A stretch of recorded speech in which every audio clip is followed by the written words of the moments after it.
Force on moving charge in magnetic field. हम लोगों ने इससे पहले भी पढ़ा है कि if charge is moving with velocity q, it produces magnetic field. इससे मैग्नेटिक फील्ड पैदा हो जाती है and magnetic field B is equal to mu 0 upon 4 pi q v sine theta upon r square. ये भी पढ़ा है कि यदि charge is not moving freely but it is in a conductor, that is current is flowing in a conductor, then it creates magnetic field B that is equal to mu 0 upon 4 pi I dl sin theta upon r square. तो magnetic field due to moving charge or flowing current is produced. But if magnetic field is already present and charge is moving or current is flowing, then on the current carrying conductor or on the charge a force is applied या force acts.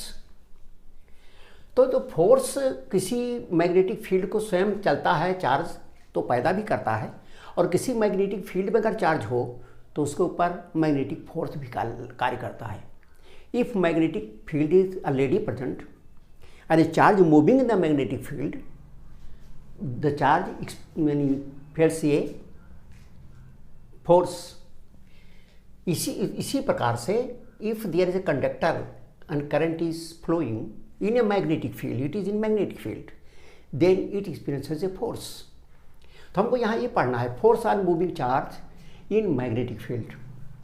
अब इसमें suppose this is a magnetic field, this is the direction of the magnetic field B, this is direction of the charge velocity V. There is theta angle between these two quantities. Then the force on moving charge in magnetic field is directly proportional to the magnitude of the charge. जो magnetic force है, ये जो charge move कर रहा है, इस charge के magnitude पर निर्भर करता है। If charge is doubled, then force will be doubled. If it is squared, the force will also be squared.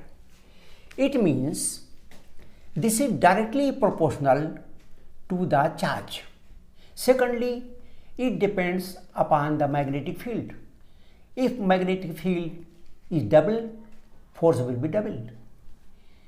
It is directly proportional to the perpendicular component of the velocity. The velocity has two components. Perpendicular component is v sin theta and parallel component is v cos theta. This is v cos theta. तो perpendicular component के directly proportional है. This depends upon the perpendicular component. तो magnetic force is directly proportional to the perpendicular component of the velocity. Now, combining them, Fm is proportional to Q, V, Bt. T means,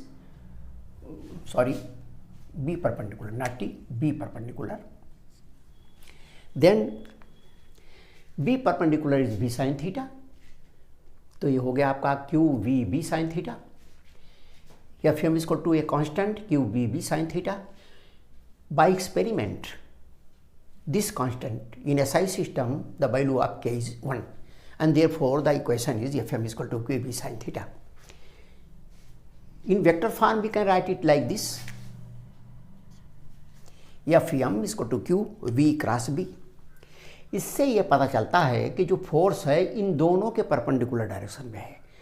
the force is direct perpendicular to the velocity and perpendicular to the magnetic field.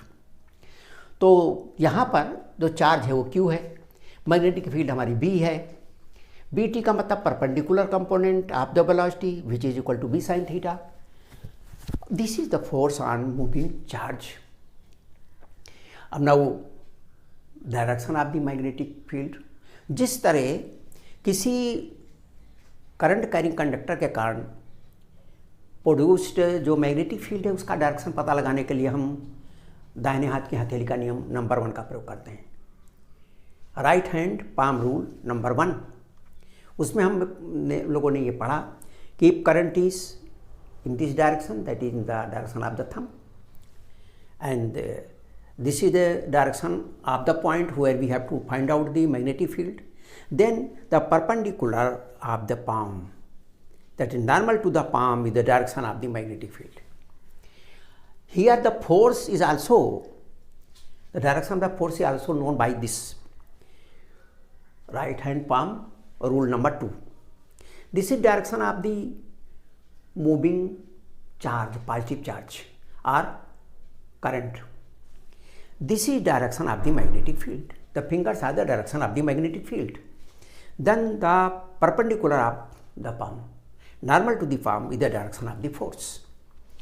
It means, इसी को हम right hand palm rule कहते हैं कि ये this is the direction of the thumb, this is direction of the velocity, the fingers are the direction of the B, the perpendicular the palm is the direction of the magnetic, is the direction of the force.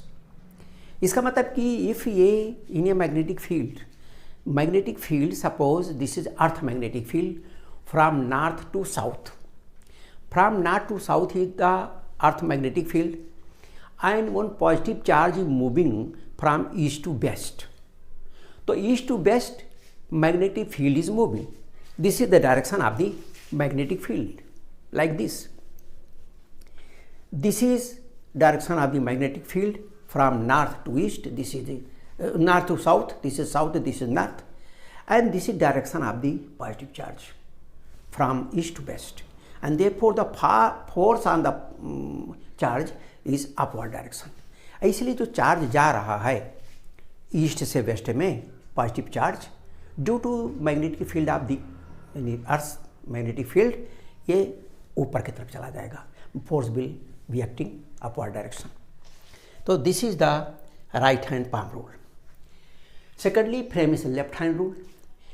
ये left hand rule है, हमने बाएं हाथ के अपने इन fingers को stretch किया, this is thumb, this is the first finger, this is the middle finger. Now this middle finger represents the direction of the positive charge, the first finger represents the magnetic field, and thumb represents the force. So this is the direction of the force. This first finger represents the direction of the magnetic field, and the middle finger represents the direction of the charge. तो इस तरह से हम निकाल सकते हैं कि किस दिशा में फोर्स कार्य कर रहा होगा। Now suppose the magnetic field is from east to west. Magnetic field is from east to west. ये ईस्ट है, ये वेस्ट है, ये ईस्ट है और ये वेस्ट है। Magnetic field is acting from east to west, and the electron is moving from south to north, this is south, this is north, this is direction of the magnetic field B, and this is direction of the V, electron, ये electron का direction है।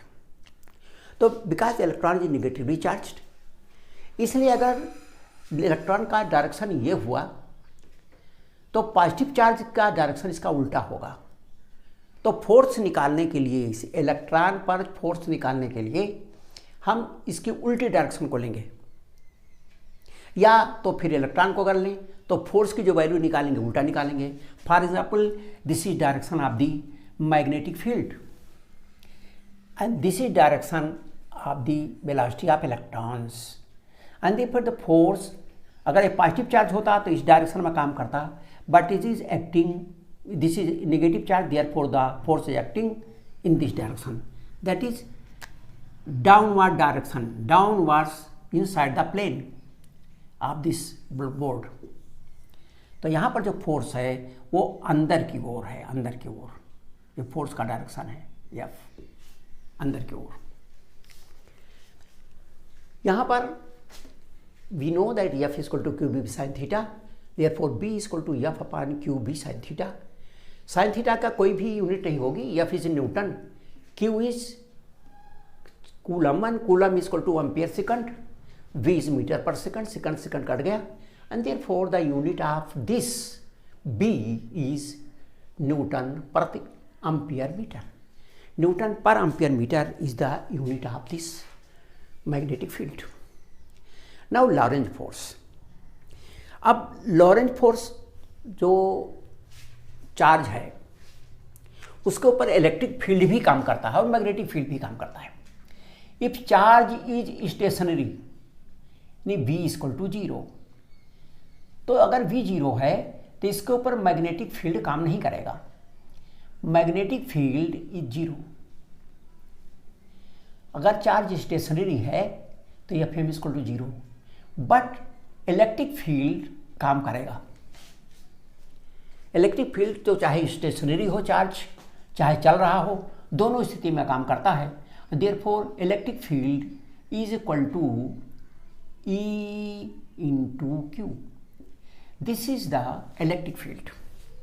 But if charge is moving and electric and magnetic both fields are present there, then electric and magnetic fields act on the charge.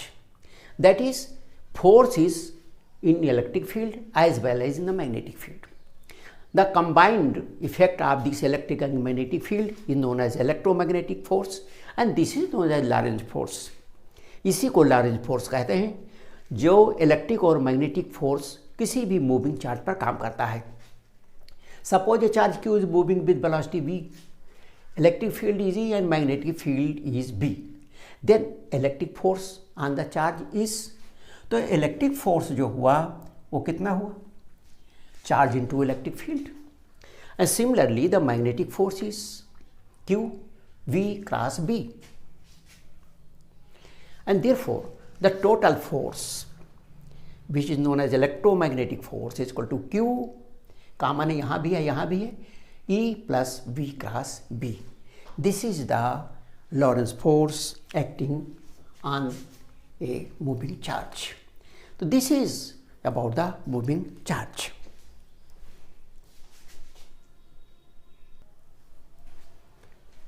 Path of moving charge in magnetic field. जब किसी magnetic field में कोई charge move कर रहा है, उसके ऊपर force काम करेगा, तो उसका रास्ता कैसा बनेगा? या तो एक्सेलरेट हो जाएगा, वो आगे बढ़ेगा, या घूम जाएगा। तो we have to see the path of moving charge in magnetic field. अब किसी भी मैग्नेटिक फील्ड के अंदर जो चार्ज है वो कैसे प्रवेश करता है, किस एंगल पर प्रवेश करता है? तो पहला है कि when V and B are parallel और एंटी पैरेलल। जब मैग्नेटिक फील्ड और चार्ज की वेलोसिटी पैरेलल है या मैग्नेटिक फील्ड के एंटी पैरेलल है, लेकिन है लाइन में ही, तो अगर पैरेलल है तो थीटा का मान 0 होगा और एफ का मान 0 हो जाएगा, क्योंकि साइन 0 बराबर 0। And therefore no force is acting on the charge. जो हमारा चार्ज है, इस चार्ज के ऊपर कोई भी फोर्स काम नहीं करेगा। जब फोर्स काम नहीं करेगा तो जिस वेलोसिटी से चार्ज चल रहा है, चार्ज उसी वेलोसिटी से will move with the same velocity in the same direction. तो this is the minimum force acting on the charge. तो किसी भी चार्ज के ऊपर मिनिमम फोर्स तब काम करता है when charge the velocity of the charge is parallel to the magnetic field. When magnetic field and velocity are parallel, then minimum force acts on the charge and that is equal to 0. In this case, charge moves with velocity v in straight line, no change. तो जो path है वो straight line होगा, सीधा उसी line में चलता चला जाएगा। एंटी पैरेलल होगा तब भी 180 होगा, उसका मान भी साइन 180 का भी 0 आएगा, और इस तरह से ये 0 ही फोर्स काम करेगा दोनों स्थितियों में। तो this is in the case of parallel or anti-parallel. Now in the second case, when magnetic field and the velocity of the charge is perpendicular, एक दूसरे के ये परपेंडिकुलर है. This is your charge moving this direction and the force is acting in this direction.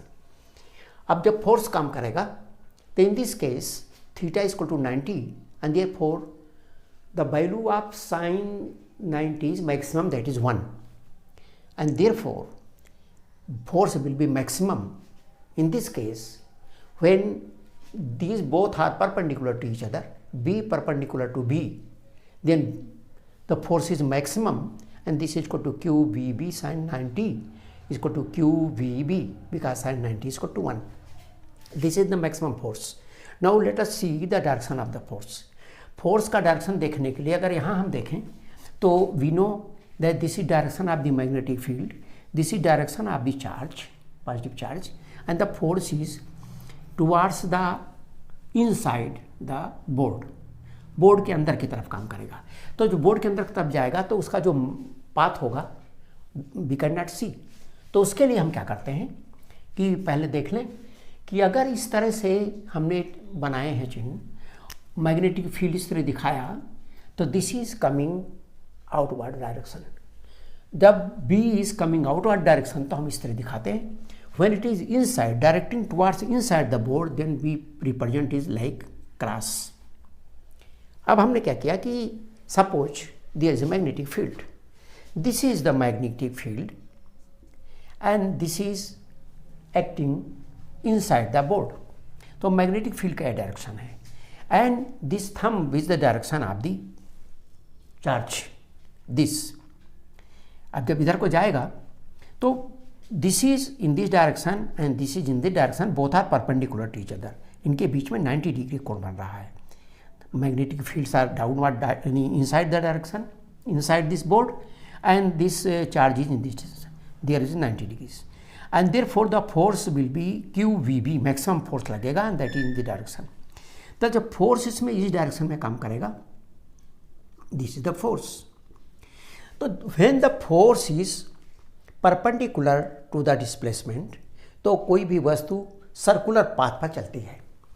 यहाँ पहुँचेगी तो इधर को मुड़ेगी, यहाँ पहुँचेगी फोर्स इधर को काम करेगा, यहाँ पहुँचेगी फोर्स इधर को काम करेगा, यहाँ पहुँचेगी तो फोर्स इधर को काम करेगा.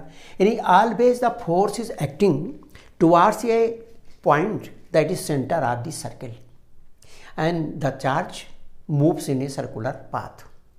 So in this case, when B and B are perpendicular to one another, then the charge moves in a circular path. It traces a circle, and this force QBB, this behaves as centripetal force for the charge. वो centripetal force की तरह काम करेगा और इसको circular motion कराता रहेगा. तो वो सेंट्रीपिटल फोर्स की तरह काम करेगा तो सेंट्रीपिटल फोर्स बराबर होता है mb square upon r, where r is the radius of this circle. And ये जो हमारा सेंट्रीपिटल फोर्स है ये हमको कहाँ से प्राप्त होता है? ड्यू टू दिस, जो मैग्नेटिक फोर्स है इस चार्ज पर, यही सेंट्रीपिटल फोर्स का काम करता है. तो mb स्क्वायर बटा r equal to QVB and therefore radius of the circular path is mb upon QB. mb बराबर होता है momentum and we can write it P upon QB. K is equal to P square upon 2m. This is kinetic energy, this is momentum, this is mass. Therefore P is equal to under root 2mk. तो in place of P we can write this. तो ये एक formula इस रूप में भी मिल जाएगा. जो काइनेटिक एनर्जी है चार्ज को, suppose that is gained by the electric field B, जो Q is accelerated through V. अगर Q को जो एनर्जी मिल रही है, जो kinetic energy that to the potential difference V मिल रही है, तो उसकी काइनेटिक एनर्जी हो जाएगी QV. तो in place of K is equal to QV. Q से Q यहाँ काट दें तो ये एक तरह से ये छोटा भी हो जाएगा और ये आपका हो जाएगा 1/B under root 2m V upon Q. In this way, The radius is directly proportional to the momentum, it is directly proportional to the velocity of the charge, it is directly proportional to under root to the kinetic energy of the charge, and it is also inversely proportional to the specific charge, that is Q upon m, which is known as specific charge. तो ये तो हो गया कि when the charge is moving perpendicular to a magnetic field. Now when it is moving on a circle, it takes time to complete one cycle, and therefore this is known as time period. Therefore the time period is equal to the circumference upon the velocity, 2 pi r upon v. r की value हमने निकाली, इसको रख दिया, v से v cut गया, 2 pi m upon q b. This is the time period या time of revolution. इसको अगर हम रिवर्स कर दें तो फ्रीक्वेंसी आ जाए कि 1 सेकंड में कितने बार चक्कर लगाएगा, and therefore the frequency F equal to Q B upon 2 pi. हम इसी को उल्टा कर दिया क्योंकि frequency F equal to 1 upon T. तो ये हो गया कि when the charge is moving perpendicular to the magnetic field.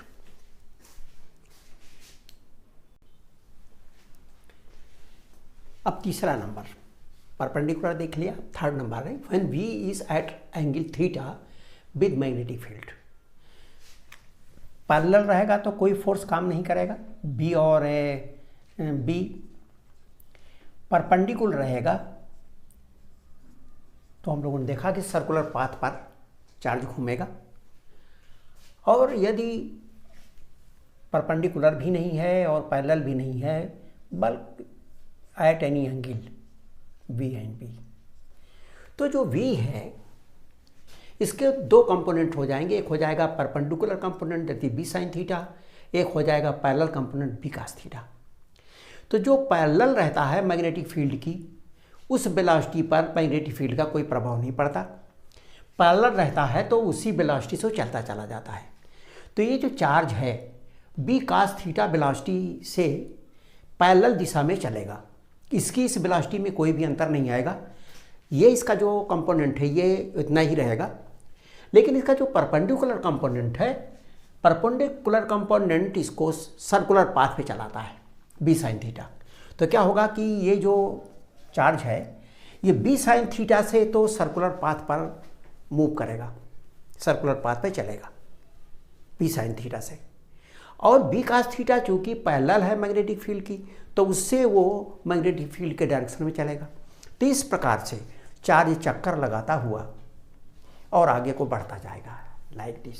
यानी जैसे सोलेनॉइड होता है, स्प्रिंग बनी रहती है, या कहिए हेलिक्स, तो इस तरह का हेलिक्स जैसा मार्ग बनाता हुआ ये आगे बढ़ेगा. तो b sin थीटा वेलोसिटी से on circular path and move parallel to b with b parallel velocity that is b cos theta velocity in straight line. Hence follow ये सोलेनॉइडल पाथ या हेलिक्स. तो इस तरह से ये चक्कर लगाता हुआ चलेगा. तो v sin थीटा से तो ये चक्कर लगाएगा, और v cos थीटा वेग से ये p के पैरेलल दिशा में चलता चला जाएगा. इसकी जो रेडियस है वो चूँकि v sin थीटा वेग से घूम रहा है तो यहाँ पर v की जगह b sin थीटा हो जाएगा, या b sin theta upon Q B इसकी रेडियस हो जाएगा. लेकिन इसका जो परिक्रमण काल है उसमें कहीं भी v नहीं आता, इसलिए परिक्रमण काल वही रहेगा. परपेंडिकुलर डायरेक्शन के लिए जो हमने निकाला था, यहाँ भी परिक्रमण काल यानी इसके जो टाइम पीरियड है उसका वही फार्मूला रहेगा 2 पाई अपॉन क्यू बी. अब ये कितनी दूर चलेगा, एक चक्कर लगाएगा तो कितनी दूर आगे बढ़ जाएगा, जिसको कहते हैं पिच. एक चक्कर लगाने में कितनी दूर आगे या पीछे चलेगा. तो ये आगे कितना चलेगा उसको हम कहते हैं pitch. Horizontal distance travelled in 1 revolution is pitch. तो पिच बराबर होगा एक चक्कर लगाने का समय और जो पैरेलल वेलोसिटी, तो चक्कर लगाने का समय 2 पाई m अपॉन क्यू बी, और parallel velocity is b cos theta. तो इतनी दूर वो एक चक्कर में आगे बढ़ जाएगा. इस तरह से आगे बढ़ता चला जाएगा. अब ये तो हुआ कि charge, when charge is moving in any magnetic field it experiences a force. लेकिन जो चार्ज है, अगर वो फ्री चार्ज चल रहा है, प्रोटॉन है, इलेक्ट्रॉन है, बाहर चल रहा है हवा में, तो उसके लिए तो ये हमने लोगों ने निकाल लिया। लेकिन suppose there is conductor and the current is flowing in the conductor. When the current flows in a conductor it means the electron is moving in the conductor, यानी charge is moving in the conductor. और जो charge move करता है किसी भी conductor के अंदर, तो उसकी जो वेलोसिटी होती है दैट इज ड्रिफ्ट वेलोसिटी, और ड्रिफ्ट वेलोसिटी से चलता है। तो जब ड्रिफ्ट वेलोसिटी से चलेगा तो इसका मतलब है कि उन सारे इलेक्ट्रॉनों पर फोर्स काम करेगा, और इस तरह से पूरे कंडक्टर पर एक फोर्स काम करेगा।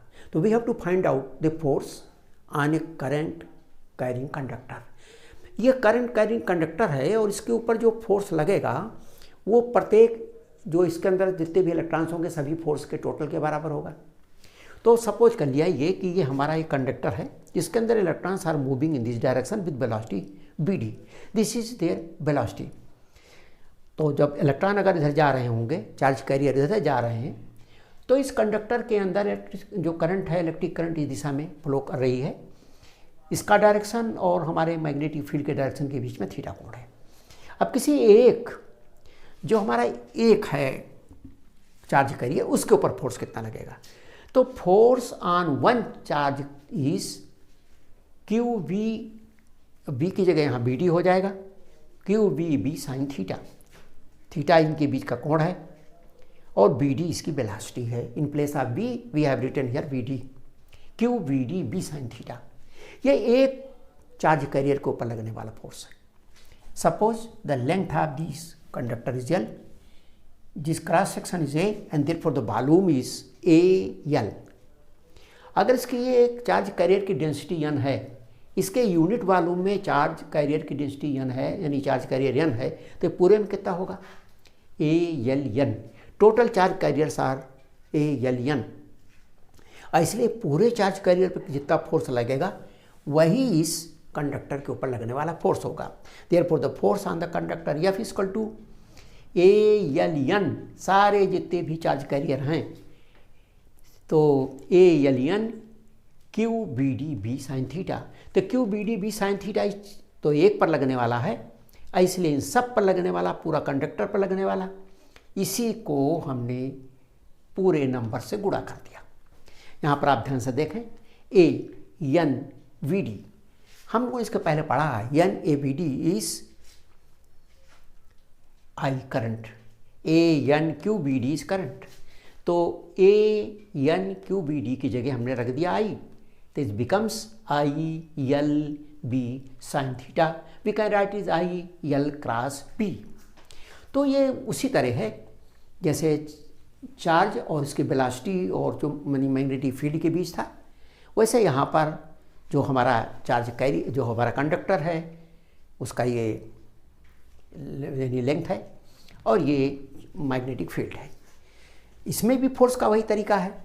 This is the direction of the current, this is direction of the magnetic field and this is the direction of the force acting on the current carrying conductor. This is the force.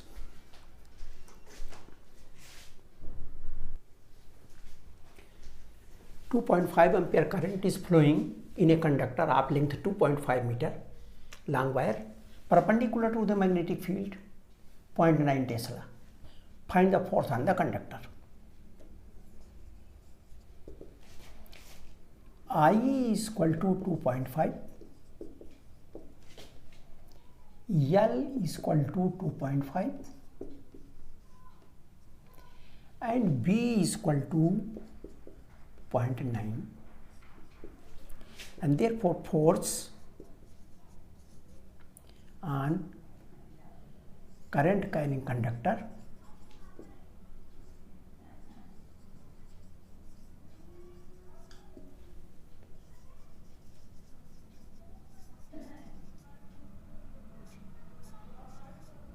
ILB sin 90,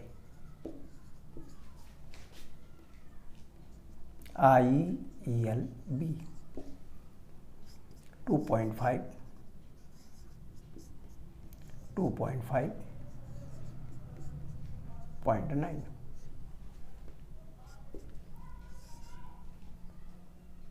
6.25, into 0.9.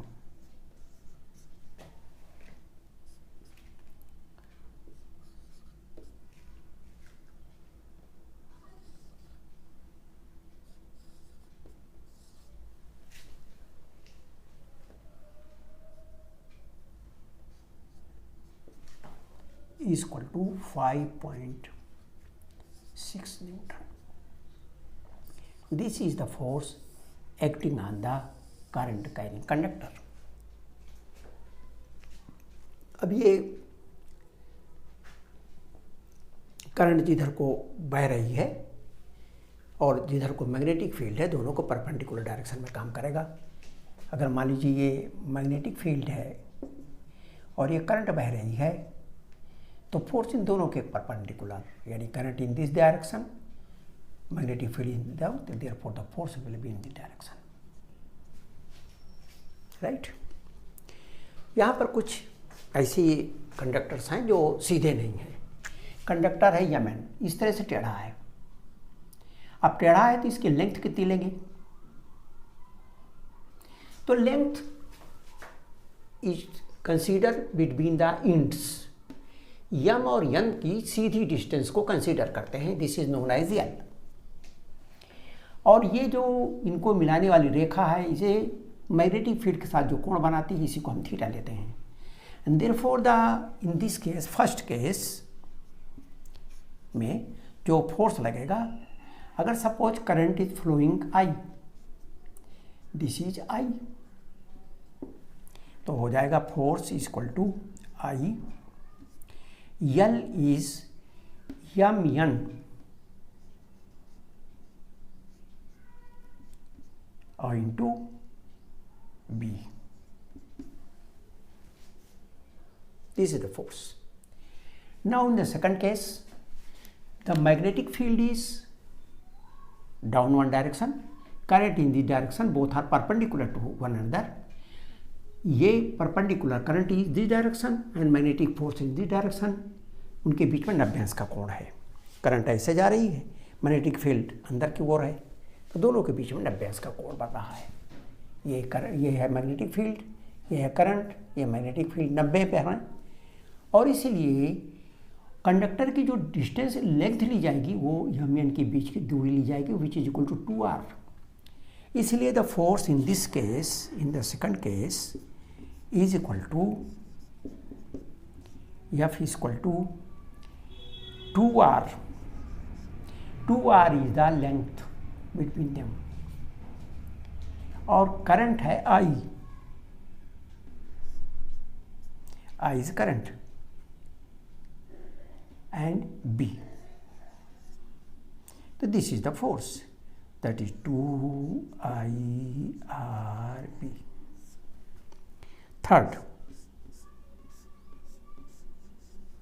Third में भी ऐसा ही होगा।